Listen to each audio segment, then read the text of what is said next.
எனவே அன்புள்ள சகோதரர்களே, இந்த புத்தியை வளர்ப்பதிலே மிகப்பெரிய பங்கை குர்ஆனும் சுன்னாவும் ஆற்றுகின்றன.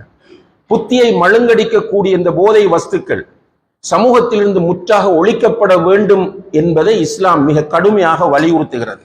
அதற்கான தண்டனைகளும் மிக கடுமையானவையாக இருக்கின்றன. அல்ஹம்துலில்லாஹ், நம்ம வாழக்கூடிய இந்த நாட்டிலும் அதற்கான தண்டனை கடுமையாக இருந்த போதிலும் கூட அப்படிப்பட்டவர்களை இனம் கண்டு அடையாளப்படுத்துவது சிரமமாக இருப்பது என்பது ஒரு வேதனையான விஷயமாகும். அதனால நம்ம சொன்னோம், இந்த போதை வஸ்து வியாபாரத்தில் ஈடுபடுகிறவர்கள் சமூக துரோகிகள். திரும்பவும் சொல்றேன், சமூக துரோகிகள். இவர்கள் உணர வேண்டும். சின்ன அளவில் வியாபாரம் பண்றதா இருந்தாலும் சரி, அவர் ஒரு பெரிய ட்ரக்ஸ் வடிவத்தில் இல்லாமல் டெப்லெட்டுகளாக வியாபாரம் பண்ணுகிறவர்களாக இருந்தாலும் சரி, சில ஜெல்களாக வியாபாரம் பண்ணுகிறவர்களாக இருந்தாலும் சரி, சில பீடி சிகரெட் போன்ற நிலையில் வியாபாரம் பண்ணுகிறவர்களாக இருந்தாலும் சரி, புகையிலை போன்று தங்களுடைய கடைகளிலே வைத்து வியாபாரம் பண்ணுகிறவர்களாக இருந்தாலும் சரி, தொழுகைக்கு வந்தவர்களாக நீங்கள் இருந்தால், இந்த ஜும்ஆவை கேட்கக்கூடியவர்களாக நீங்கள் இருந்தால், அல்லாஹ்வை பயப்படுங்கள். இன்றோடு முடிவெடுங்கள், உங்களுடைய கடையில் புகையிலை இல்லை, உங்களுடைய கடையில் சிகரெட் விற்பதில்லை என்று அல்லாஹ்வுக்காக முடிவெடுங்கள். ரசூல் ஸல்லல்லாஹு அலைஹி வஸல்லம் அவர்கள் சொன்னார்கள், மன் தரக ஷைஅன் லில்லாஹ் அவ்வதஹு அல்லாஹு கைரம் மின்ஹு.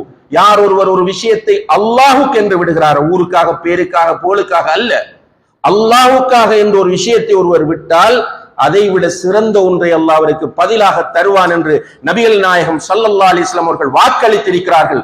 அல்லாஹ்வுடைய தூதரின் வாக்குறுதி உண்மையானதாகும். இந்த வாக்குறுதியின் மீது நம்பிக்கை வைத்து உங்களுடைய கடைகளிலே நீங்கள் சின்ன அளவில் செய்யக்கூடிய இந்த போதை வஸ்து வியாபாரங்கள் எதுவாக இருந்தாலும், சிகரெட்டாக இருக்கலாம், பீடியாக இருக்கலாம், புகையிலாக இருக்கலாம், டெப்லெட்டாக இருக்கலாம், அல்லது வேறு சில பொருட்களாக இருக்கலாம், அல்லாஹுக்காக இன்று நான் விடுவேன் என்று முடிவெடுங்கள். ஒரு சின்ன மாற்றத்தையாவது சமூகத்தில் நம்ம காணலாம். அதே நேரத்தில் பெரிய வியாபாரிகள் இருக்கிறீர்களே, அது பல்காக செய்கிறவர்களாகவும் இருக்கலாம், ரிட்டைலாகவும் செய்கிறவர்களாக இருக்கலாம், அல்லாஹ்வை பயந்து கொள்ளுங்கள். கண்டிப்பாக நீங்கள் மௌத்தாகுவதற்கு முன்னால் அனுபவிப்பீர்கள்.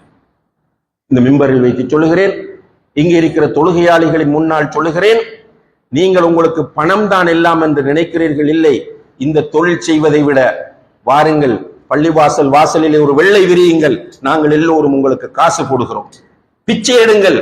அந்த பிச்சை எடுப்பது இந்த கேவலமான தொழிலை செய்வதை விட கோடி மடங்கு சிறந்தது என்பதை நாம் இந்த இடத்திலே வலியுறுத்தி சொல்கிறோம். நீங்கள் போதை வஸ்து வித்து மோட்டார் பைக் வாங்கலாம், நீங்கள் போதை வஸ்து வித்து கார் வாங்கலாம், நீங்கள் போதை வஸ்து வித்து வீடு கட்டலாம். இவைகள் அனைத்துமே கேவலமானவை, அசிங்கமானவை, மிகவும் தாழ்ந்தவை. இதைவிட மிக பல மடங்கு சிறந்தது, கோடி மடங்கு சிறந்தது நீங்கள் வெள்ளை விரித்து பிச்சை எடுப்பது அல்லது வீடு வீடாக சென்று பிச்சை எடுப்பது என்பதை இந்த வியாபாரிகள் புரிந்து கொள்ளுங்கள். அல்லாஹ் உங்களுக்கு ஹிதாயத்தை தரட்டும். நாங்கள் எல்லோரும் உங்களுக்காக துஆ செய்கிறோம். எனவே அன்புள்ள சகோதரர்களே, புத்தி என்பது அல்லாஹ் நமக்கு தந்திருக்கிற மிகப்பெரிய ஒரு கிஃப்ட் ஆகும். இந்த புத்தியை வளர்க்க வேண்டும். நிறைய அல்லாஹ்விடத்திலே துஆ செய்வோம், குர்ஆனை ஓதுவோம், படிப்போம், ஹதீஸ்களை அதிகமாக வாசிப்போம், நூல்களை அதிகமாக வாசிப்போம், நம்முடைய பிள்ளைகளுக்கும் அதை தூண்டுவோம். அதே போல புத்தியை மழுங்கடிக்கக்கூடிய எந்த ஒரு காரணியாக இருந்தாலும் அதிலிருந்து நாம் தவிர்ந்திருப்போம். எல்லாம் வல்ல அல்லாஹு தஆலா அதற்கு நம்ம எல்லோருக்கும் தௌஃபீக் செய்வானாக. வ ஆகிரு தஅவானா அனில் ஹம்துலில்லாஹி ரப்பில்